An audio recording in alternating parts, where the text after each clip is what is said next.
Ara anem a centrar-nos més en el tema de la formació. El tema de la formació, a la llarg de la vida, és un procés que és interessant fer una reflexió important. Generalment tenim la sensació de que la nostra vida és com una mena de compartiment, no? Hem de fer una sèrie de passos perquè després anar preparats i buscar feina i trobar-nos amb la feina ideal, que ens puguem desenvolupar personalment, i si podem estar molts anys a la mateixa empresa, millor. Doncs aquesta situació idíl·lica que possiblement fa uns quants anys es podia plantejar, ara ha canviat radicalment. Vull dir, estem en una situació molt canviant del punt de vista laboral. Ja us he dit que el paradigma del treball ha canviat radicalment. El tipus de feina, dintre de 25 anys no se sap quin tipus de feina farem, no sabem ben bé quines són les competències que es necessitaran, però evidentment el que sabem és que no seran les mateixes d'ara. Per tant, ens hem d'adaptar a les diferents circumstàncies. Ha canviat tot, ha canviat el procés de cerca de treball, ha canviat les actituds i les habilitats professionals i fins i tot canviaran les feines. Per tant, davant aquest canvi hem de plantejar-nos que hem d'estar constantment formant-nos, que el procés d'acabar uns ensenyaments de caràcter formal no acaba aquí, sinó que constantment, ja no només certes professions que tenen uns components tècnics molt importants, sinó professions de qualsevol mena, has d'estar constantment reciclar-te, formar-te, perquè a nivell tecnològic de coneixements és un no parar, no? I evidentment cada vegada les feines seran més qualificades, les feines manuals quedaran substituïdes per robots, per màquines, que ho faran millor que nosaltres i seran molt més eficients i molt més barats, i que al canvi ens hem d'especialitzar en àrees de coneixement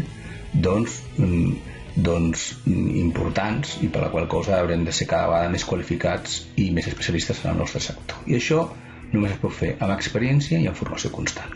Per tant, el procés formal, que és el de l'escola, tindrà una part molt important, però cada vegada més tindrà una part molt important el que és la formació informal, la que podem fer nosaltres dintre la mateixa empresa o fent cursos de reciclatge, o en el cas de que no tinguis feina, de cursos de formació ocupacional. I sempre hem d'intentar recórrer aquest itinerari fins al final de la nostra vida professional. Per tant, hem de millorar els nostres coneixements, les nostres competències, les nostres actituds, personal, civil, social i amb el tema d'ocupació. Hem de tenir una actitud constant i activa davant la feina. És a dir, aquell aturat que no té feina s'ha de plantejar que està fent una feina per ella mateixa, o sigui, la feina de buscar feina. I ha de tenir el que diuen la actitud, és a dir, en castellà és tenir una actitud positiva i no queixar-te sinó tirar endavant, no? Doncs una mica passa també amb l'empresa. Una persona es pot acomodar a una empresa i fer sempre la feina de la mateixa manera, però ara aquesta persona no té lloc en una organització, per tant no es pot acomodar dintre de l'empresa, sinó que ha d'intentar aportar coses, millorar-les, millorar processos, implicar-se més en el treball. I llavors el món professional en aquest sentit es complica. Per tant, quan parlem d'educació formal, estem parlant d'ensenyaments reglats, com per exemple desenvolupar els ensenyaments d'un cicle formatiu i obtenir un títol de tècnic d'FP o tècnic superior en FP, seria el cas que ens ocupa, o educació informal, que seria totes aquelles activitats relacionades amb la feina, la família, el lleure. Llavors, per exemple, una persona que hagi portat la comunitat d'una empresa familiar té coneixements, no d'àmbit formal, sinó d'àmbit informal, no?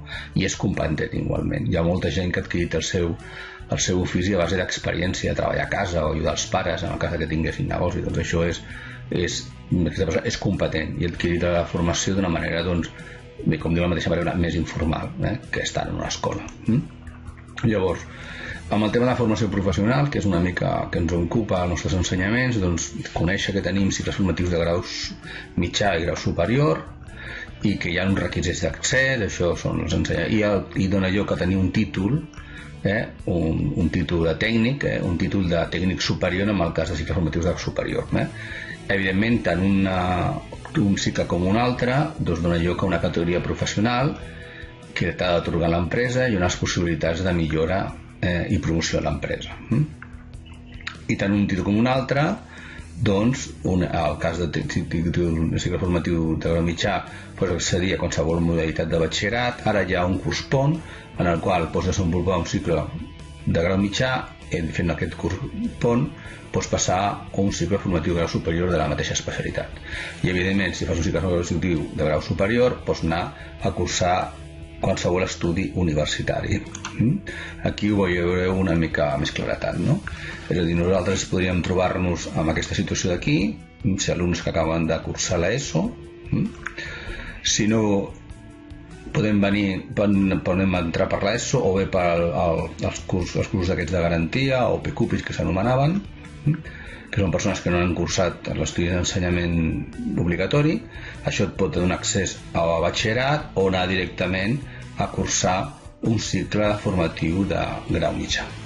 En el moment que tenim un cicle formatiu de grau mitjà, podem fer un curs pont d'un any, en el qual el fet de tenir coneixements de caràcter específic d'un àmbit professional determinat es cursa amb aquest curs pont uns continguts curriculars comuns, els que hauria d'haver adquirit en el cas que hagués fet batxillerat, i un cop s'aprova vas a un cicle formatiu de grau superior.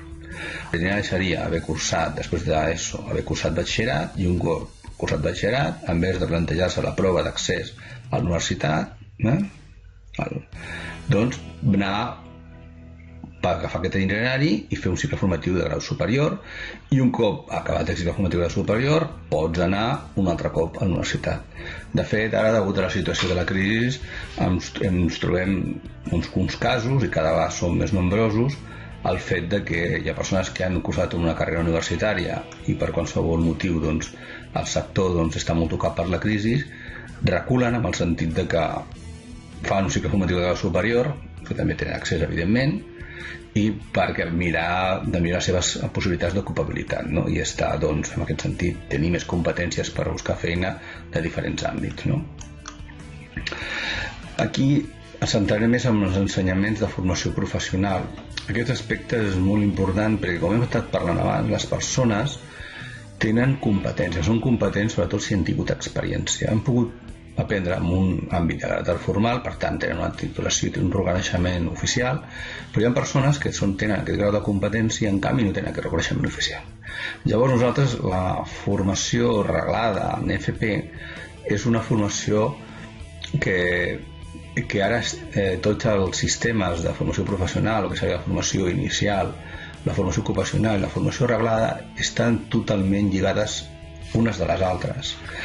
Llavors, si tu com a professional vols que et reconeguin unes competències determinades, doncs hi ha unes unitats de competències que s'identifiquen en uns mòduls professionals que són aquells que es defineixen dintre dels ensenyaments reglats com unitats formatives. Això fa que si tu passes un procés de reconeixement de competències amb les institucions degudament reconegudes pel Departament de Treball i pel Departament d'Ensenyament, tu et podrien reconèixer pel teu bagatge professional alguna d'aquestes unitats formatives que puguin formar part d'un mòdul professional, i això et podria permetre cursar algunes altres unitats formatives que no ets competent i que necessàriament has de tornar a l'escola per entendre'ns, i si tens els requeriments per poder entrar en el sistema, és a dir, si jo vull obtenir un títol de formació de grau mitjà, en el seu moment he hagut d'acabar l'educació general bàsica